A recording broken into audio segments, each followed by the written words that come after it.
Mike here with Jason, and how do you pronounce the last name? Raso. Raso, okay, I thought it was Raso, I just want to make sure. The music that you make is out of left field for me, and I listened to the first track, and forgive me because I don't have all the names memorized. That's okay, yeah. But I know I listened to it enough that I could anticipate that I had all the parts down. And even after just one listen of the first song, I'm like kind of just singing a little piece of the melody or something like that. I'm like, that's a big compliment because this isn't my genre or anything. And there's no lyrics in there. That's why I like instrumental music. I think it's cool that you can, everybody who listens to it is going to maybe grab something different out of it, right? Or, or it'll remind you of something, The first concert I saw was Joe Satriani, I think maybe 90. And I think that made a big difference because there was no vocals, right? And it was just, each song kind of had its own thing, and there was no like lyric content to tell you what it was about, so it was just you could kind of make up your own story to go with that song. It was that kind of stuck with me. So I think that's how I ended up into jazz, right? It was a lot of instrumental stuff. So when I started to hear about guys like Jocko and Marcus Miller and I would listen to it, the focus was on the bass, not a singer, not a horn player, not a guitar player. It was the focus was on the bass, but that I don't know, that just drew me for some reason, and that's how I got into that style. It was all rock before. It was Les Claypool, it was Billy Sheehan, it was Geddy Lee, it was Kiss, apparently. Kiss, Kiss. Well, Kiss is the reason that we got into music in the first place. It was just when we were kids, that was the cool thing. So I loved that stuff. So it wasn't any bass pyrotechnics from Gene Simmons. But what's your favorite Kiss song for bass? Detroit Rock City. Yeah. Yeah, it's got that cool little lick he does in there. But yeah, it's funny. Like that's one of the reasons that I got into music was just that showy kind of rock stuff that was around at the time, and it was all those players like Flea, obviously. And when I started to get into Claypool and Flea, and it was cool because I started to hear these bass players. Stu Hamm was another guy who that was also one of the big things because when I saw Satriani play, Stu was on that tour and he took a cool bass solo, and it was like, oh my god, you can do that stuff on bass. And with Stu was maybe the guy that also led me into jazz too, because when I found his solo album, I think it was Radio Free Album, if maybe, or Kings of Sleep, one of those albums. There were like jazzy tunes on there. It wasn't just rock stuff. So I was like, oh, that's cool. And you started to hear that, and I saw Jocko on the cover, a bass player, and with the way they talked about him in the article, I thought, well, I should check him out, right? So I remember going to see Metallica, and they got Maple Leaf Gardens. Let's check that out. God, maybe Maple Leaf Gardens. Maple Leaf Gardens was on the which tour? The Black Album tour, Black I think. Album, yeah. And that would have been 91. 91, yeah. And I remember my aunt dropping us off at the big HMV on Yonge. And I remember going into the store and I'm with my brothers and my cousins and stuff, and we're looking around and everyone's in the rock section. I thought, I'm going to sneak upstairs to the jazz section and see if I can find this Jocko album. So I go up there, I'm wearing my Metallica t-shirt, I got the hair, and I go up to the counter. I said, do you have Jaco Pastorius? And the guy just looked at me like, what the hell are you doing here? Right? And he's like, yeah, okay. So he found it for me, and that's how I got into Jaco. It was the same thing funny that happened with Wooten. I was into Wooten, God, 92, 93 already, because I saw Bela Fleck and the Flecktones on The Tonight Show. With Jay Leno there, and and I think I was staying with my grandmother or something on summer vacation or something. Saw them and said to my grandmother the next day, we got to go to the mall. I got to see if I can find this band. The bass player was awesome. So I go to the music store in the mall in Kitchener or somewhere, and I remember asking, do you have Bela Fleck and the Flecktones? And the guy just looking at me like, what is that? I'm like, I think it's jazz. I don't know what it is. So he's like, I remember him going back to the to the jazz section and him yelling across the store, holy shit, we do have it. I think he thought it was like I just was playing a joke on him. It's like Bela Fleck and the Flecktones. Yeah. So that's how I got into. That was, I think, a UFO Tofu album maybe or something. But it was so all through that time I was still into the rock players, and now it was just it didn't seem to matter anymore. It was just it was just any good bass player I could find. I wanted to check out. So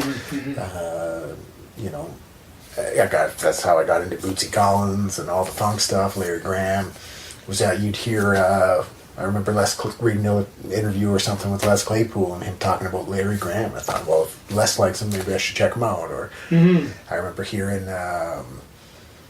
Billy Sheehan talk about Jocko or Jack Bruce, or I just anybody that I liked mentioned, it was like, check them out. And after a while, it wasn't anything to do with style. It was just I was going to take the bits I like from everybody, and it just kind of ended up going the way it has. Right? It wasn't a real decision. It wasn't.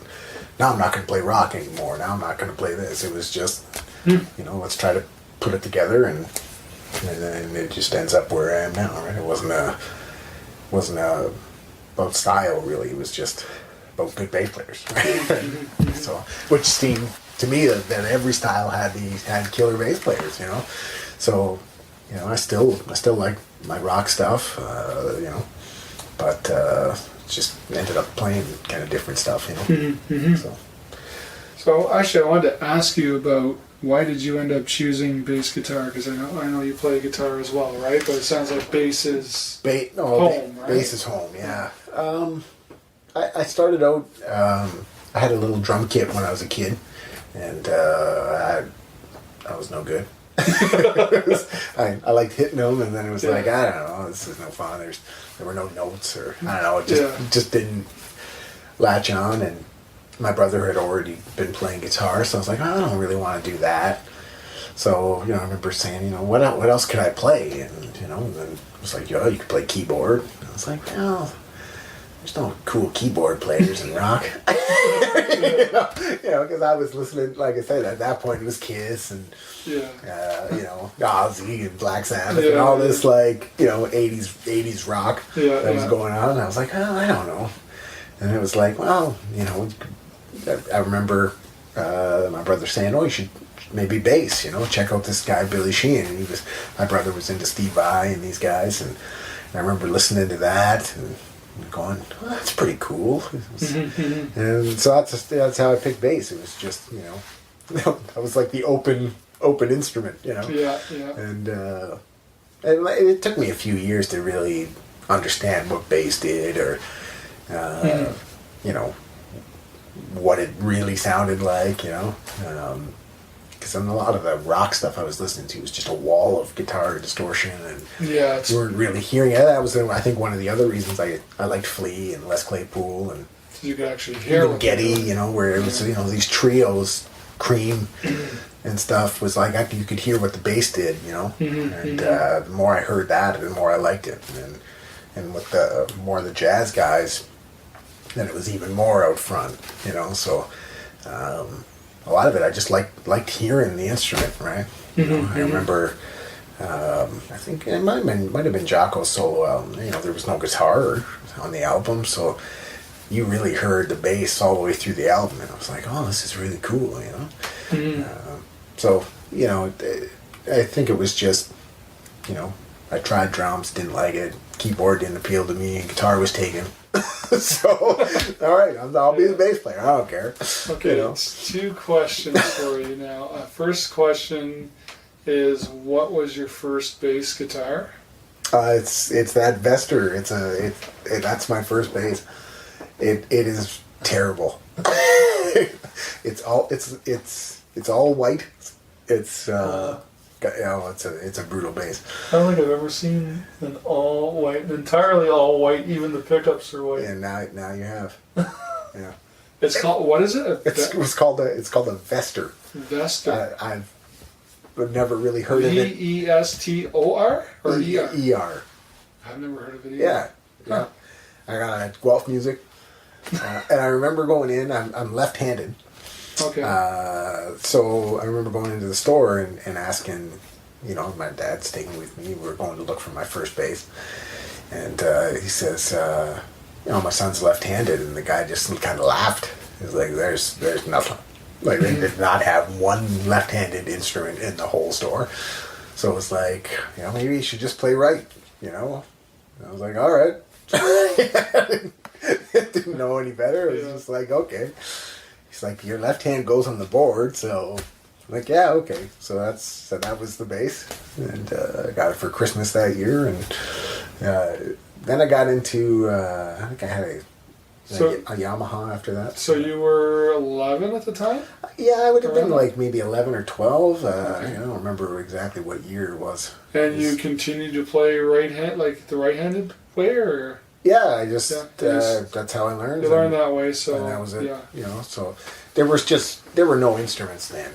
Like you go to a store and it was probably 2 or 3 years down the road before I even saw one in real life. And by that point, we'd already been playing, and right. So that didn't really make a difference, I don't think. But that bass, that was. But I keep it. It's got sentimental value, And then I think I had a Yamaha, like a BB200 or something, and it was okay. And I think I had an Ibanez fretless. It was okay, but I was terrible on a fretless. I couldn't play in tune on a fretted bass at that time, let alone on a fretless. And then so how old were you when you had the fretless? I think I had it. I must have been 13, maybe. Like, so relatively, pretty quickly on, you had a fretless bass. Yeah. Needless to say, it did not catch on with me. Yeah. So it was it was a cool bass. Yeah. But that was an Ibanez, you said? It was an Ibanez. Yeah. It was like I think it was like maybe the first Sound Gear models. It was an early one of those. And then my first good bass was the Attitude, the Yamaha. I remember, like I said, I saw it on the cover of Bass Player, and I thought that's, Sheen was my guy at the time, and I gotta have this bass, and my mom saved up and bought it for me. Nice. And I played that for, probably close to 10 years before I got a different bass, and it was a great bass. When I started getting into slap and some of the other techniques and stuff, it's got that big kind of EBO style pickup there, and there was no room to do anything, and it was a real rock sounding bass, and I was getting into funk and jazz, and it just didn't have the tone that I was after at that time. And then that was around the time I moved into Spectres. So, but that was the first real good bass I had. So another one that's got lots of sentimental value to it. I know we were talking, and you said that you kind of taught yourself through Bass Player magazine, but did you take music throughout high school or anything like that, or what sort of education did you have? Like you said, you didn't take lessons, but yeah, I never took any lessons. I played in the jazz band in school, and faked my way through that, and we just jammed a lot. I was lucky to have good people around, and my brother. Well, my brother was 4 years older, so we didn't play a lot together. He had his own band, but I got to see their band practices all the time, and jam here and there a bit, and I had friends, my age, and we jammed a lot, and it was nothing out of the ordinary to play or jam every night of the week, for hours, right? And it was just, I think my parents, they're home, they're playing, let them go, and just, they're staying on you know what they're doing. We know what they're doing, where they are. We can hear them, so we know they're there. How much trouble can they get in if they're playing that riff over and over again? Yeah. So they were great. They let us play all the time. So a lot of the learning part was just trying things, learning covers, but it was always about writing. I don't really know. It's funny, somebody asked me about that recently, but I don't really know how that got into my head. I think maybe it was just the players I liked all were writing their own stuff, and I liked learning the stuff, but from day one it was just, I want to write my own songs. So I can remember it, I think it was 95, I got my first Fostex tape machine. Oh yeah. And God, in the closet over there's hundreds and hundreds of tapes. Because I would just record. That's how I got into overdubbing bass and stuff. And I'd lay down 2 bass parts on something, and it's you can do that. So it's just figuring out what you can do. And every month the Bass Player magazine would show up, and I'm going to try that. I'd record it, and I'd try soloing over top of it, and so it was.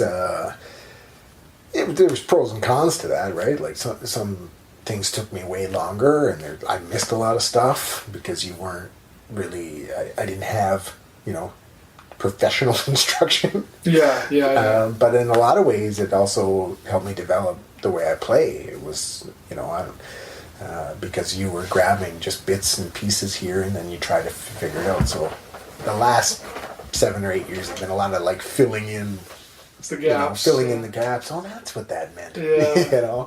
I'm lucky now because I play with guys who are real educated players. So, they'll be like, Jay, that really doesn't work. You should try this. Oh, yeah, that does work better.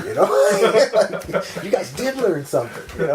So it's been great because most of my education came from other players or friends and stuff. So. It's been, at times I wish I had gone to school. I would think I'd be further ahead with my jazz stuff, but at the same time, it was fun. I had a lot of fun. I still do, learning this stuff and figuring out on my own. It's. I was going to ask you about reading, because I know you said you would grab the magazine and you'd learn the lesson for that month or whatever. And I know me personally. Didn't come naturally to me, and I always was very frustrated when I played that way. So whenever, for some reason, once I tried to look at I would learn with tab. A tab, you don't really get the sense of the time. You just kind of it's this note, then it's this note. Yeah. And it's you kind of have to listen to if you're familiar enough with the music. You go, okay, it's a triplet feel or something, but so that was sort of my, I guess, learning disability, if you want to say it, with music. But I mean, the good news is really strong ear. I could pick stuff up, and I memorize. If I was playing in the band at school, it's once we played the song a few times, I didn't even have to read it. I just memorized it. Yeah, for sure. I'm not. I never caught on to the reading thing. No, I'm still not a great sight reader. So how did you figure out those lessons? I would just spend as long as it took, and if it was an example that was in bass clef, I would have to write the note on underneath, and then I'd kind of learn it, and I'd listen to it. So it was kind of similar to what happens with tab, where you, like you were saying, where you kind of listen to it. So it was a lot of that. Yeah. I really didn't get into reading rhythms and stuff until I started teaching a lot. And you'd have to write something out, and then you'd be like, oh yeah, wait a minute, I need to be able to write that rhythm above, so or I need to be able to write it out in bass clef, I need to be able to write it out in tab. If I use tab, I want to write the rhythm above it so that this kid goes home and remembers what it's like. So there's an example where I probably wasted a lot of time sitting there going, I think that's an A. But if I wanted to learn it, that's how I had to to do it. So it was just, a matter of just take the time and write all the notes out, and after a while, I can read a bit and enough to learn something quick. But I'm still, repeated a lot, committed to memory, nowadays most of the reading that I come across is chord charts where it's, it's like you've got a C minor 7 for 4 bars and then F minor 7 or whatever it is, and you're making up your line, or you're walking, or you're playing a funk groove or whatever it is. So, I'm still not that mystifies me too. I'll hand a chart to our keyboard player or a sax player, and they just read through it no problem. You're like, I don't know how you guys do that. I gotta spend hours learning that stuff. But it's funny. But like the more you kind of, and obviously having, followed Bass Player magazine, and you see guys like Billy Sheehan that don't know how to read, they don't know theory, they just do what they do, or they just, and so I can't tell you how many different interviews I've read over the years where it's like, famous band needs bass player, and somebody gets like parachuted in, and what they do is they basically listen to the whole catalog nonstop for like 3 weeks straight, and then they play the music. Like that's, you don't say, oh well, I was given the sheet music and or whatever. Like especially rock. Like nobody's looking at sheet music. Absolutely, rock, yeah. So. I think that's the other part of it is I grew up playing rock, and there was none of that. You didn't write down anything.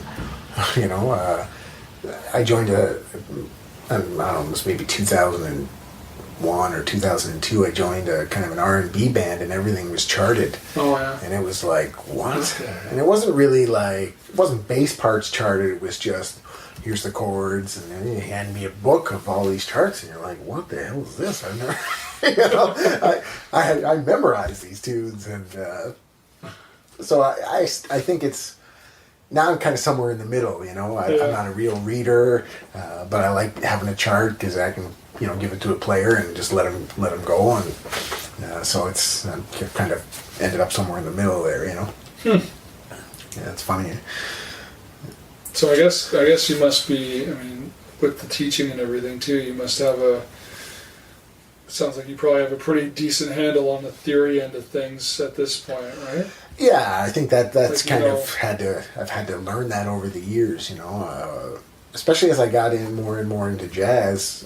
I needed to be able to explain, what, especially with the writing, I couldn't just hope for the best, and I needed to be able to write a melody down, write the right rhythm, know what key I'm in, know the harmony and stuff. So that stuff kind of came as I started to want to lead my own band and wanted to hire good players. You needed to be able to do that. So that seems to be the kind of the way my career's gone. Is when it became a necessity, it was okay. Now I got to sit down and do this. So at this point, teaching has been the big help with that stuff, because you have to do it.